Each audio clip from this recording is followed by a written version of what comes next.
Need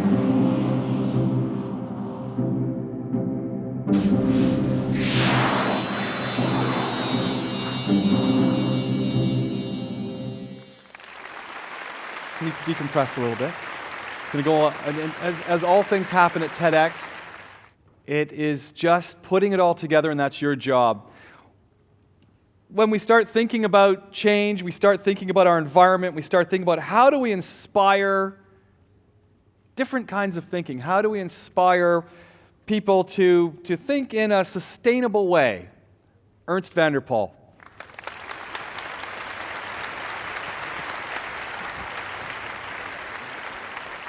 Hi, my name is Ernest. I'm a diving instructor, and I'd like to talk to you about the vital importance of reconnecting youth to nature. I'd like to start my story by talking a little bit about the guys behind there. This picture was taken in the Sea du Soleil.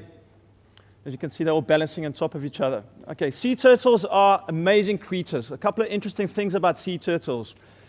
They have been known to dive down to more than 500 meters to find jellyfish to eat them. They can hold their breath for up to 5 hours, slowing their heartbeats down to about 1 beat every 9 minutes. Mine's beating about 300 beats at the moment. The interesting thing about these sea turtles, the thing that amazes me the most is the vast distances that these turtles can actually travel in one lifetime. But the key thing that is the most mind-blowing is the fact that the female species always seem to make her way back to her ancestral beach, the beach that she was born in to lay her eggs. Now these little sea turtles, from the moment they get born, they've got a little clock inside their body that guides them down towards the ocean. And they're wrestling their way down towards the beach. And how do they do that? Inside their bodies, they've got a natural compass that guides them towards the water. And they use the natural reflection of the moon shining onto the water to guide them back. Unfortunately, there's about 8 different species of sea turtles, and they're all in the endangered species list. And the reason for this is, as coastal development moves closer down towards the areas where they nest, these little sea turtles get confused by the artificial lights, and they make their way to streets and parking lots where they will then eventually die of exposure. Now, there's a little story that we can read. The same connection that these sea turtles have with the ocean, Dubai had as well. The Dubai that we see today is a city that got inspired by the sea. As you can see from the photo over there, the city started right on the water's edge. The people of Dubai, they were fishermen, spending time out there catching fish to feed their families. They were seafarers. They were pearl divers that navigated their way across the ocean using only the stars to guide them. As little as 1 generation later, this has changed. Very few connections are left for young people to actually interact with nature. Very similar, okay, the young people have moved away.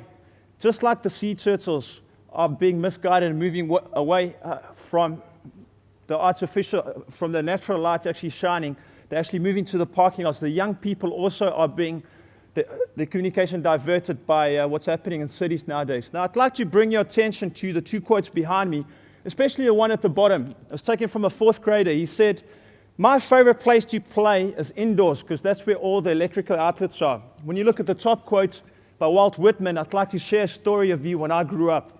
I grew up in a tiny little town in Port Edward.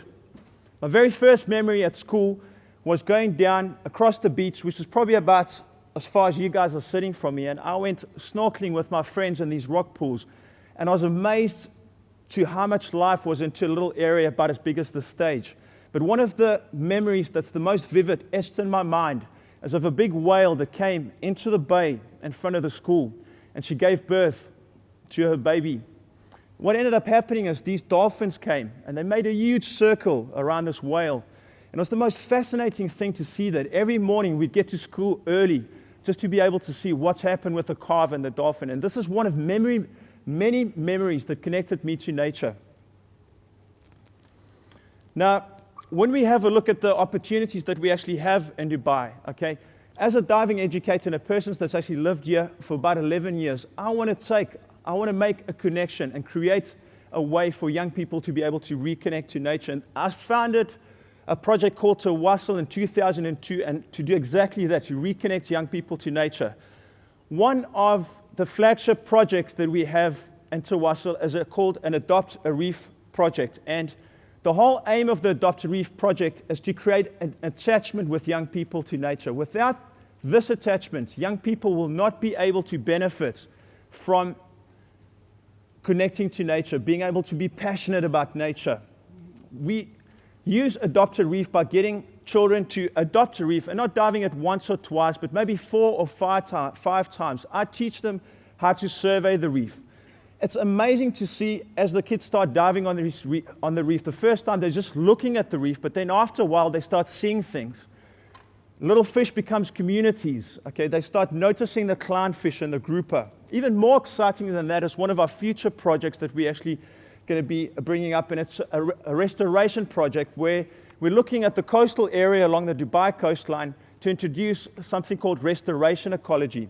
And we're working very closely with children in the community as well as coastal engineers to create an eco-engineered reef bombing. Now, really, what this is we did a little bit of research and we found out daily in Dubai there's about 30 tons of construction waste. So what we're looking at doing is getting bright-minded young people alike to find ways to use construction waste to actually create these big coral heads. And we get the kids involved right from the start, from the design phases, drawing on the paper. I want to create a habitat for a hamua or turtle. And then together we build the reef, and eventually we get the kids to dive and survey the reef. As important a connection is in nature, we also believe there should be an attachment in community. And Tawasul does this by getting children and young people involved with local NGOs and charities within the local community. One such an example is some of the work that we did with the PCRF. We had a couple of kids. These are kids that lost a limb or part of a limb in the conflict between Israel and Palestine, and we took them diving. This young man made a big impact. I've got a soft spot in my heart for him. His name is Ernest. He lost his eye and his leg about 6 months before this photo was taken. And you can imagine what a kid must go through that was once running up and down and playing. So seeing these kids in the water, unassisted by crutches and being able to move freely is something that I can't describe in words. I'd like to take you through some slides of a typical Tawasul journey. This was about a week ago, and we actually took these kids out on one of these big Arabian dhows down to the Musan Dam. These photos were actually taken by one of the kids. And really all it is us leaving 5:15 in the morning, and the whole day, I'm setting the stage for these children, okay? It's almost like a play. And as we go along, you can feel the excitement building. It's dramatic, blue seas, mountains meeting the place, and it's just really brilliant to see the kids out of the city. They're putting their kit together before the time. We do briefings. Some of the key things that we're doing is identifying key indicating organisms, like some fish species and stuff that are typically found in the Gulf. And then what I'm trying to do is telling the kids the whole time, remember, don't just look at things, see things. Now, very often, once they're under the water, they see small things like a clownfish or maybe a shrimp. But now and again, you get an amazing experience of diving with one of these big guys. Now, this is the biggest fish in the ocean. It's called a whale shark. And being able to see one of these things, your heart beats really fast when you do see them. And I asked the kids, how do you feel about this? And the one kid, the quote that comes to mind, he said, Ernest, when I looked at the spots on this whale shark, it looked like the fingerprints of God. And this was a photo that was actually taken by this child. There's also time for fun and games in between. But on the way back, we give the children a chance to actually reflect on the day. They log their dive, they identify the fish, they share something that inspired them, and we discuss it in a group. And then what we do is we get the kids just to enjoy nature. And at one point in time, I just get everybody to keep quiet, find a nice quiet place on the boat, and just meditate on the day. Obviously, you can see these young men took it a step further. Yeah. On this particular day, we came back into the harbor, and there's a giant guitar shark that actually that got caught in nets. And it was fascinating to see the children's reaction to this, because you can tell them about shark finning, you can tell them about what happens to sharks in nature, but for them to actually see something that they saw alive, swimming around, making an impact on them, and then seeing it lifeless on a slab, ready to be shipped out to China to be chopped into pieces for its fins, really made an impact on them. And they were really grilling the fishermen. I'd like to summarize. Knowledge of nature is very important, but passion is going to be the long-distance fuel in our struggle to conserve natural heritage. Now, passion is not something that's delivered in a classroom. It's not something that you read in a book or see on television. Passion is something that is lifted from nature. Passion is in the fingerprint patterns, the godlike fingerprint patterns on a whale shark. Passion is what you find in the rock pools that you go snorkeling as a child. Passion is in the dolphins circling around the whale. It's in the baby turtles wrestling their way down towards the beach.